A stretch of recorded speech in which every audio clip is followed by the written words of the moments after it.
Welcome, everyone, to Meetings and Miles. I'm Pamela, and this is my co host, Mark. How are you today, Mark? I am awesome, Pamela. I had a great weekend. I watched an obscene amount of sports on the weekend, Mm. watching the Masters Saturday and Sunday, and my beloved Winnipeg Jets not only clinched the Central Division, the Western Conference, and won the President's Trophy. So I'm super excited and stoked for that. And of course, the playoffs coming up. And how have you been, Pamela? Good. And they're our Winnipeg Jets, not just your Winnipeg Jets. But Oh, they're yeah, more I'm more mine.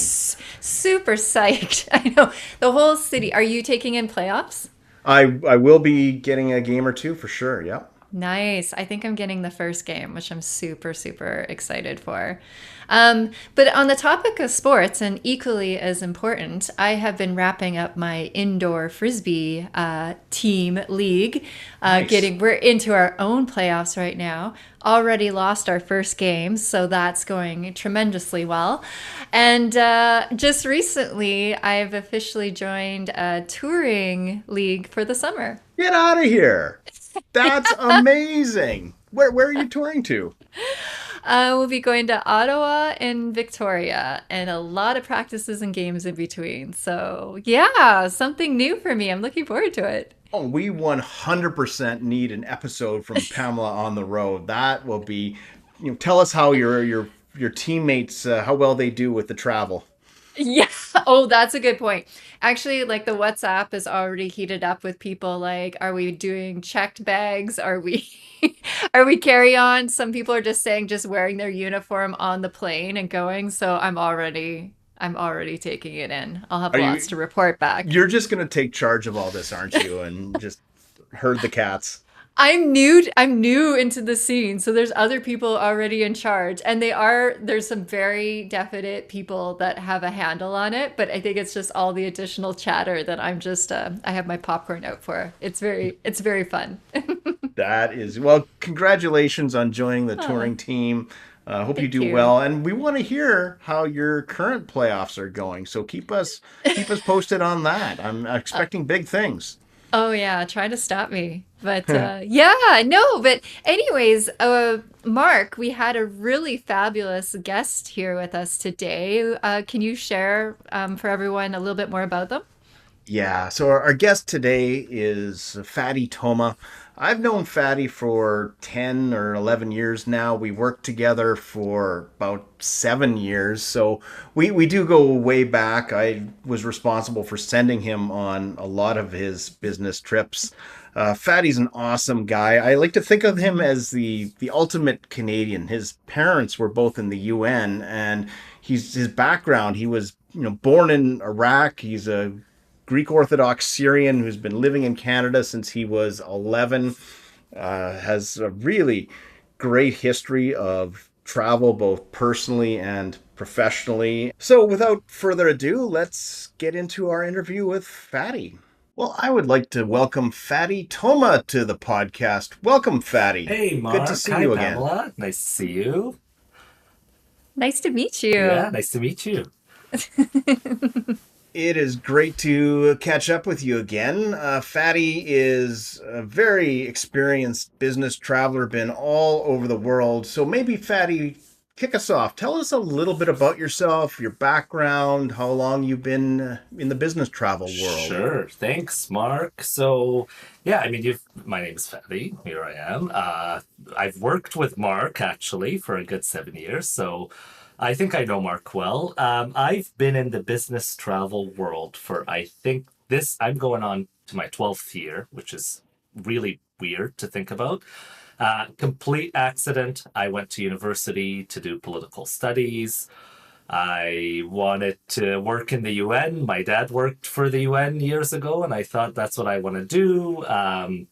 Originally from the Middle East, lived in Jordan, moved to Canada 25 years ago. So I thought I would do that part of the world. And then towards the end of my university career, I started kind of working part-time for an English language program, helping with international students. Funny enough, I had no clue how international students show up on campus before that.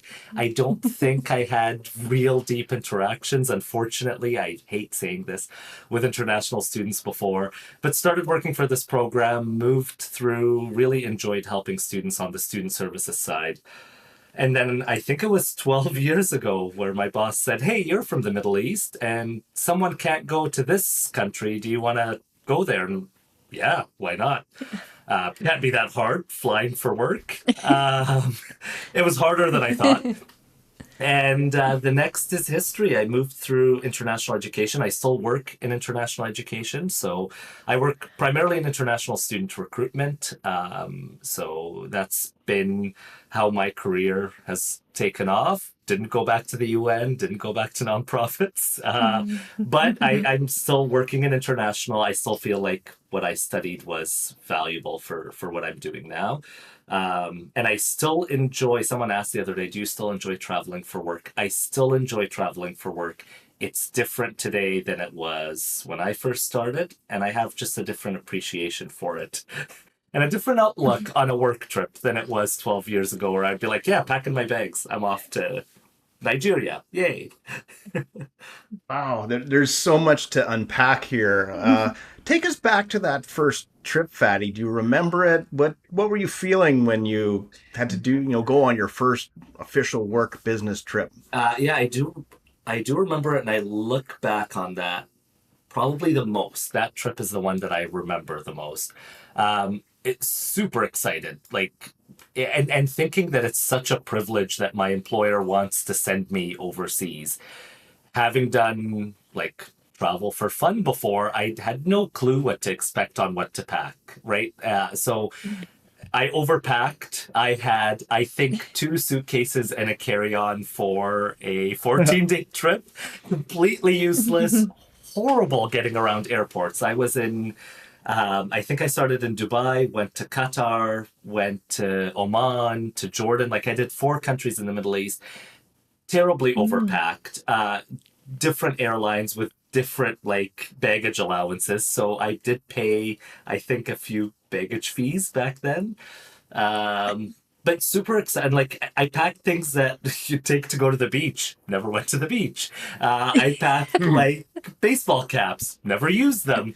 I packed like casual clothes for every night for dinner. Never happened. Right? You were just wearing your suit and you went off with the team. So yeah, I look back on that, and actually a lot of my packing is due to what happened on that trip. Super excited. I learned a lot. It was not a vacation. Very quickly learned that in the beginning, I probably struggled a little bit with like me being by myself. And this is before working for a big international company. I was working for the university at the time. So you're just there by yourself with other Canadians. So trying to find your community on the road at these trade shows and so on. Yeah, I learned a lot. I think I packed differently. Don't ask my wife. She doesn't think so. Don't ask Mark. He probably also knows that. Like, I think we went for a 3-day Vancouver trip, and I had this huge suitcase. Yeah. Yes, you did. So you're still a check-in guy? Both check-in and carry-on. I have enough stuff in my carry-on Okay. that could last for 4 days. If need be, if the Okay. checked luggage doesn't make it, I can make it 4 days, and then laundry or whatever. I don't like using hotel laundry, so everything else is in the checked bag. I'm an overpacker, 100%. I should not be giving advice to unpacking to the future travel generations. Yeah, I know we often talk about pushing the carry-on here as well, but when you're going on really big overseas trips, it does make sense that you would have a check-on bag. And I really love that hack of having 4 days worth of clothing or what you need in case your check-on Yeah. bag doesn't arrive. That's brilliant. And Pamela, I learned that from, I went to my second trip to Nigeria.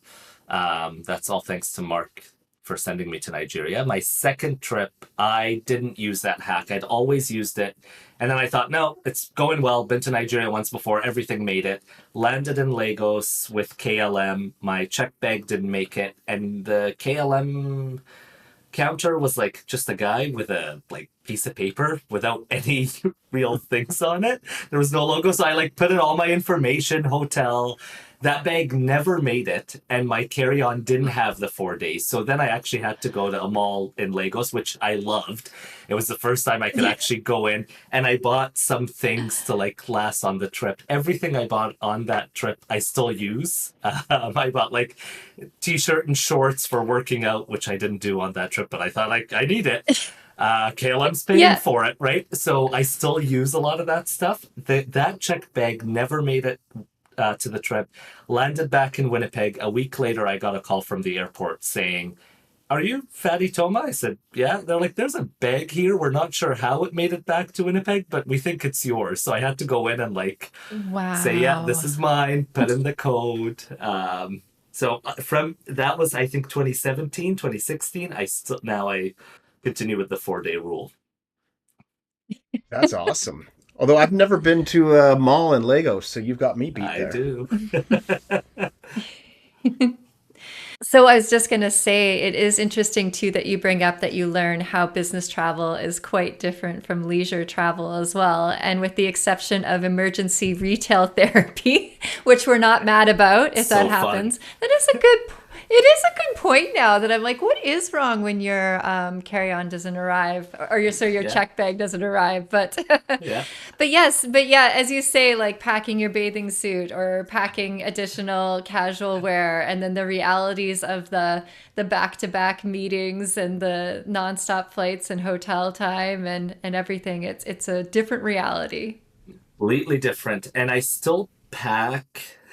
I pack less casual clothes. And now what I do, my pack, I feel like this, I'm giving packing advice, letting you in on the secrets. What I do is I pack Hmm. by day. I like to think about what my days look like, what my meetings look like. And then I like to think like, okay, well, Monday, Tuesday, Wednesday, I'm not going to get back to the hotel to change. So why am I, right? What am I packing for here? I'm packing a suit that I'm going to wear over and over again, change shirts and so on. So that has gotten much better in the last 2 to 3 years. I don't feel like I went years with just stuffing things into a suitcase and like I need everything that I wear at home on the road and I never use it.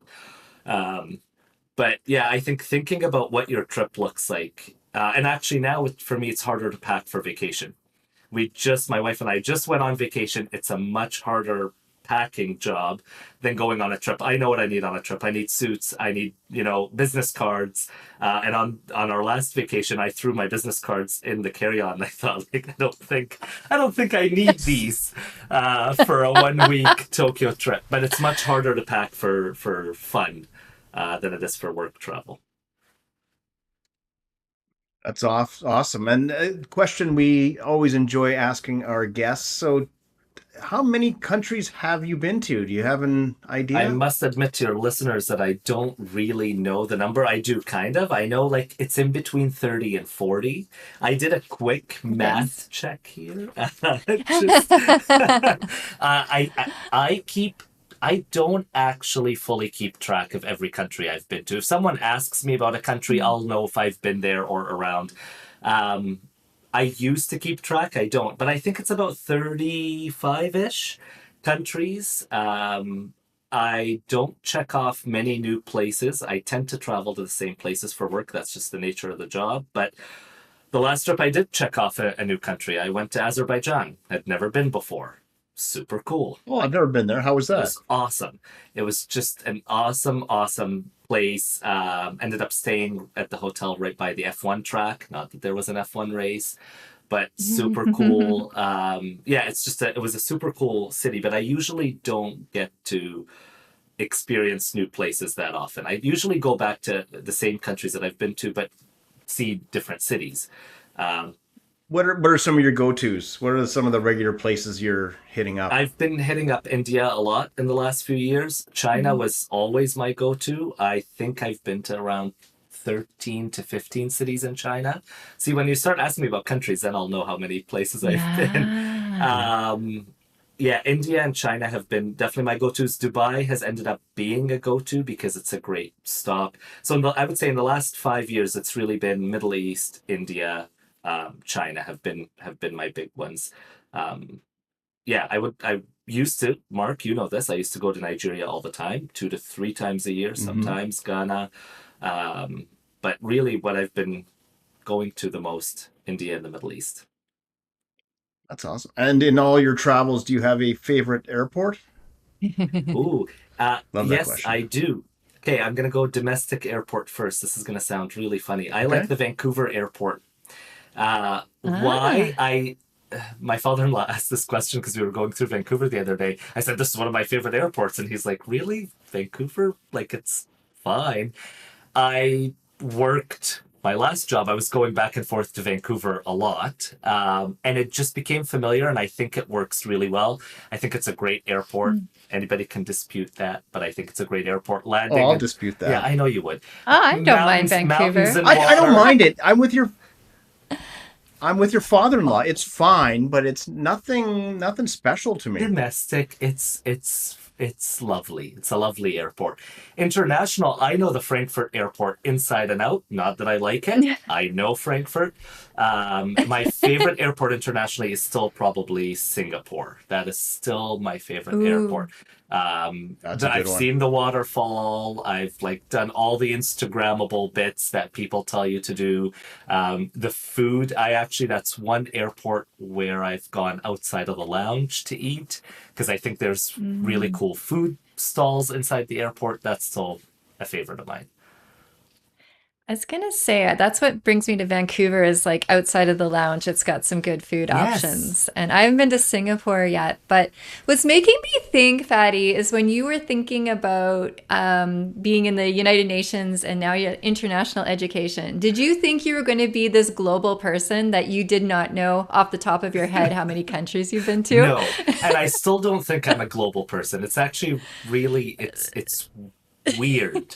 I'm a guy from Winnipeg, like and I love coming home to Winnipeg. And I think traveling internationally has made me just love Winnipeg.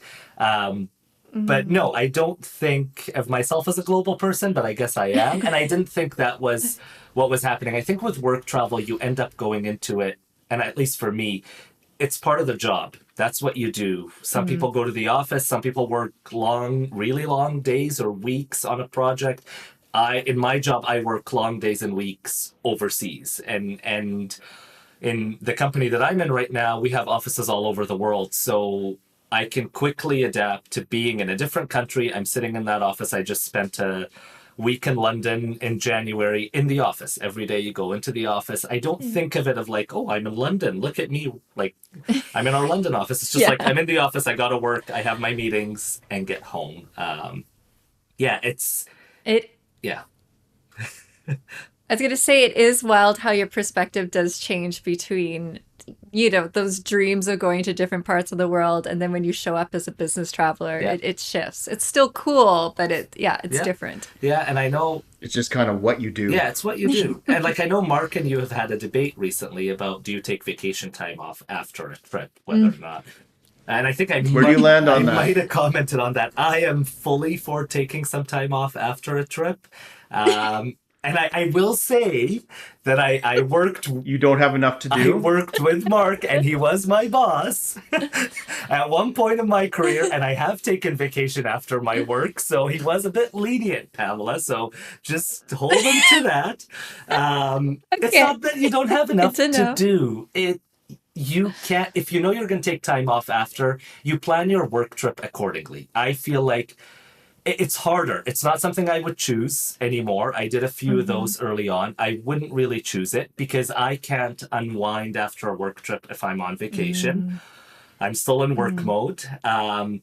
You do a ton of work to get signed off from your work site to go on vacation. So you end up working 1 or 2 days on vacation, Mm. but it's doable. Mm. It's definitely doable. Hmm. So that's where I land on Yes, that. I I thought think I'd throw a bit of controversy it's into it. I love it. It's Nice. choose your adventure, Yeah, really, at the yeah, end of the it day. is. It's a more flexible environment. Just go see Hmm. the place. Yeah. You All right, switching gears a little bit. Sorry, Mark. You had a pretty harrowing experience being overseas right when COVID started. Tell us about Yeah. that. You say harrowing. I mean, maybe in hindsight it was. I flew to the Middle East, and I keep bringing Mark into this. Mark was supposed to go to the Middle East. I'm going to point him out here on that trip. And then he said, Here, do you want to go to the Interesting. Middle East? Yeah, of course I want to go to the Middle East. Still excited to travel. I'm like, yeah, great. And it was Egypt, Dubai, Saudi, and I was going to fly to Nigeria after. I thought it was going to be my longest, my most countries on a trip, and I believe my longest. I was really excited for like checking off. I'm doing all over the Mm. world kind of thing. Flew to Egypt. COVID had started. Got an idea of COVID. Egypt had stopped allowing Italian visitors in because Italy, if you remember at that time in March, had been hit Mhm. really hard. But you were on a work trip. This is where we talk about work travel of like I had Mm. fairs to get to. I had to wear a suit. There was no masks or I was on a work trip. I was there for Right. 3 days, did the job, flew to Dubai, all good. Landed in Dubai. Allegedly, Egypt shut its borders, which is true. They did about a day after we landed in Dubai. But again, it was like, it's a news story on CNN. Okay. Like, they're being cautious. Did my fairs all fine, all the meetings, went to Abu Dhabi. I found out recently that actually the Dubai government had outlawed massive public gatherings while we were at one of the trade shows. So that was funny. But we still Ooh. finished the day. We didn't know what was happening. And then I was supposed to fly into Saudi, and Saudi had actually shut its border. And that was the first indication of like, uh, maybe something's odd. I contacted obviously Mark and my colleagues and my wife at home. They're like, nothing's going on in Winnipeg. We're going to a Jets game. It's great. Okay, that's fine. Seems like Dubai's okay. So I tried entering Saudi, I think, twice, and it just, they shut down. So I thought, okay, well, if Dubai's done, I'm going to fly to Nigeria. All is well. I woke up one, no, I think I woke up one morning, my last morning in Dubai. I was packed and ready to go the next day. To an email saying all our staff from company-wide email, all our staff are either at their home base or traveling home. And I'm like, well, you missed one staff member. And immediately Oh you're like, am I not no. important enough? Like, like, how did they do this? How did they go down? Mark, where were you? How did they go This down is the not my roster? fault. Like, Wow. and like it Oh. wasn't like shock and awe. It was just like, oh wow, okay, so they clearly missed me. And you feel like it's an all company wide email. You feel like replying being like, well, -1. Like I'm in Dubai. But I think in Canada, they must have been sleeping or something by the time I got the email. So I like emailed and texted, nobody responded. So it was my last day in Dubai and I had a day off. Mark, it wasn't a vacation day. So I like went around town, I did some shopping, I bought some gifts for my mother, which always features well in travel stories. Bought Mm. some gifts for Mama Toma, did the normal thing. Had an early dinner thinking that I'm going to go to bed and fly to Nigeria the next morning. And then I started contacting Mark and my wife, who's a teacher. And at the time, she had texted and said, hold on a second, we're hearing of schools closing. Why aren't you home? And I'm like, yeah, funny you should ask. The company did say everybody's coming home. So then it was, I still remember it, and I actually have a picture of it. Mark texted and said, I think there was like a text chain. He said, like, get home in 24 hours. And I was like, Oh, okay. 5 p.m. in Dubai. So I called our travel agent and I said, you got to cancel everything ahead because I was flying to Turkey, then Lagos, and you got to get me home. And he's like, well, there's a Lufthansa flight leaving for Frankfurt at like 10 p.m. tonight. Can you make it to the airport? And I said, yeah, it was about 7 o'clock. Like, I can make it. I'll get an Uber now. I checked out. And he's like, once you get to that check-in counter, by the time you get there, I'll figure out a way to get you home. Like, you'll have your tickets. So I got in. He had given me tickets to go Dubai to Frankfurt. That's all they had. They knew it was a multi, like they knew I was landing in Winnipeg, but they couldn't print out those tickets. Tried texting my wife, Krista, who's a very diligent teacher. She did not respond in classic Krista fashion. She could also feature in every travel story. She was teaching and her phone was off. Jumped on the plane, landed in Frankfurt to text being like, where are you? You haven't texted in the last bit. And I'm like, I'm in Frankfurt. What are you doing in Frankfurt? I'm coming home. And then took like Oh, in the Frankfurt airport, they gave me the Frankfurt, Toronto, Toronto, Winnipeg flights, made it home. Still hadn't thought COVID was a big deal, I think. yeah. Landed here, went to a Jets game with our friends. Went to actually the first day our friends had a small wedding ceremony, so there was a party. So I had made it to the party, so great, that was exciting. Next day went to a Jets game, and I think Monday morning I was told I shouldn't go to the office because I had just traveled, and then we shut down. I think Tuesday we started fully shutting down. So Wow. yeah, it's Wow. Yeah. fascinating.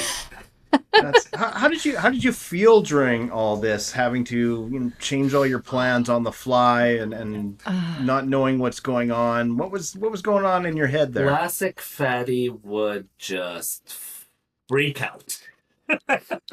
Mhm. Mark knows. Like, what is going on? Adrenaline and just Understandably. like not knowing what the heck happened. I just nowadays if I call a travel agent and they say like get to the Dubai airport and you'll have a ticket to Frankfurt, I'd be like, no, I need that ticket now. Like I need to check Mm, in. I need to choose my seat. I need like I'm very much that person on flights. I need to make sure I'm boarding in zone 2. Then it was like, okay, yeah, I got to get home, and I just went home. Like it was almost like yeah. office shutting down and you got to get home. I just went home. Nowadays, I think in hindsight, I'm like, how did I not freak out? Like it was weird and odd, and but I think in that moment you just do it. And Mark, you've been in situations too where it's like something Mm. else kicks in, you're just gonna put your head down and do it. So yeah, I just put my head Figure it down. out Yeah, and go. just figure. Yes. That's my Something. biggest tip to anybody work traveling. You just gotta figure it out, roll with the punches. Don't get caught up in all the craziness. That is some great advice for not just travel but for life. Just figure it out and move Move on. on. Yeah. I think I think it's like travel brings that out the most, business travel in particular. There's Yes. so many elements that you can plan for, but so many elements out of your control. Yeah. So a canceled flight, delays, missed hotel reservations, whatever. And you just sort of like, okay, so what do we do? Yeah. I have to get Yeah. somewhere or stay somewhere. So And I have a yeah. million of those. Like there was one time I was going to Mexico and we had booked a hotel, our travel agent had booked a hotel and we were going to Monterey. The night before, I'm checking, I'm like, oh, I have an ocean view. And like, great, I love an ocean view on a work trip. And then I realized that Monterey was in the mountains. And I'm like, there's no way there's an ocean view. They had booked me Monterey, California. I don't think it was an ocean view, it was like a lake view or something. And then it's like, I need to get to that hotel. Had the crappiest room in the hotel when I showed up in Monterey, Mexico. But they were also like, you were our last booking. I'm like, yeah, I was going to the other Monterey. You went to the wrong one. So you just, Oh yeah, you can't get angry man. about everything that No. happens. There are certain things that are important and you should figure out, but you cannot get angry about everything that happens. Yeah, on a trip. Speaking of things that happen, you also told us about a an exciting car ride in India. Yeah, I mean, for those that know me, I don't sleep on planes at all. I don't sleep on any moving vehicles, really. So Mm. cars are not, I was really jet lagged in India a few years ago. We had been on a car ride through Chandigarh. I think we were heading to I'm sure we were heading to the airport trying to catch a flight. Fell asleep in the car. I was so tired and jet lagged. It was a trip where we did 5 cities in 6 days, and it was like day 3, just exhausted. Fell asleep, woke up to very exciting commotion happening in the car. It felt like the car had tipped over to one side, but I mean, there was a flat tire, very simple. The driver was out, Mm. the trunk was open, and I could see just being in the car, our bags were on the highway. I think like it was a massive highway. For those that know Chandigarh, it's one of the nicest planned cities in India, very nice highways. We were in the middle lane. My bags were out on the road, me and my colleague. And like the driver's like, you gotta get out, you gotta get out. And I'm like, you're just so confused. Got out Ah. to him trying to change the tire. I could claim that I tried to help. I mean, I did kind of, but I don't change my own tires at home. So because Mark's on this podcast, I can't claim otherwise. So I'm like, oh, I'm not helping you because I don't know what to do. Like that's where your brain is like, do I book an Uber? What do I do? My instinct was to hold on to my bags, the suitcase and the carry-on, even though it was a 6-day trip. No questions asked, please. Hold on to my bags. And we're just in the middle of the road. And until like 3 minutes in, I finally realized I'm like, we're in the middle of a highway. Like there are cars just passing us. And there's no pylons. There's no safety equipment. There was no police car that stopped in. And I looked at the side and I'm like, I could go to the side of the road, but I'm not going to. So we ended up in the middle of the road. The guy changed, put a spare on, quickly, like forced us to get our bags back into the car, pushed us in and just drove. And it was the quietest ride. He didn't want to talk about it. I kind of had a feeling of like, how safe are we? But we're just going to get to the airport. Got us to the airport, like open the door and get out. Pay here, get out. So again, adrenaline. If this happened to me at home or on vacation, I think it would have been a different feeling. But on a work trip, it's like, okay, gotta get on the plane, have to go to the next city. Yeah. I would pay to see you froggering across an Indian highway with your 2 suitcases in hand. Hey, they have 4 wheels. Trying not to get hit by a wheel bus. Upright. They're yeah, not that is wild. I can't even imagine.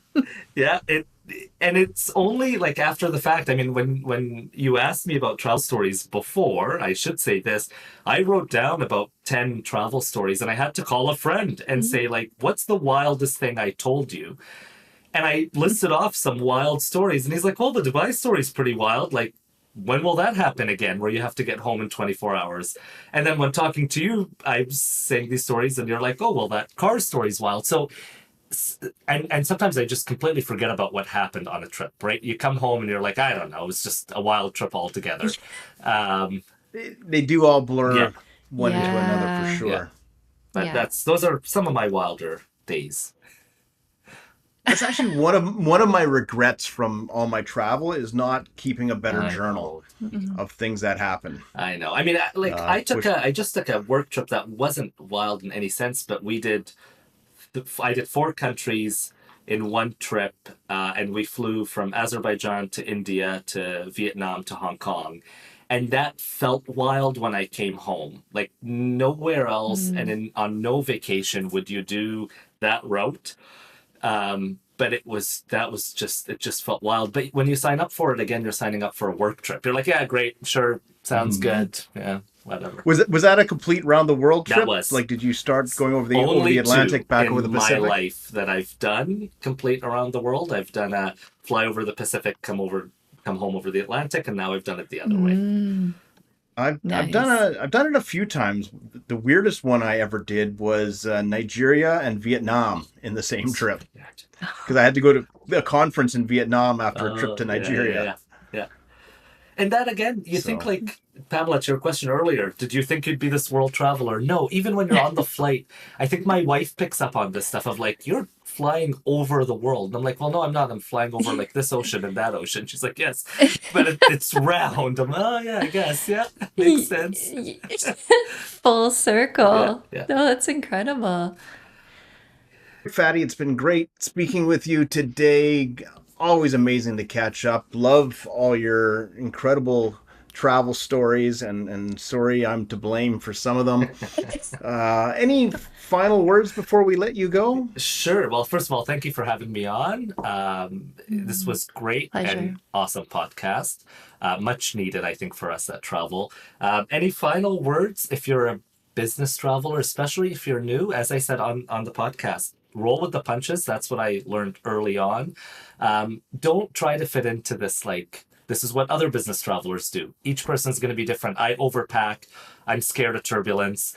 That's just life. And I sold business travel and I love it. But just, find what you're good at, enjoy it, and certainly just roll with the punches. There'll be lots of stories for me after 12 years of traveling.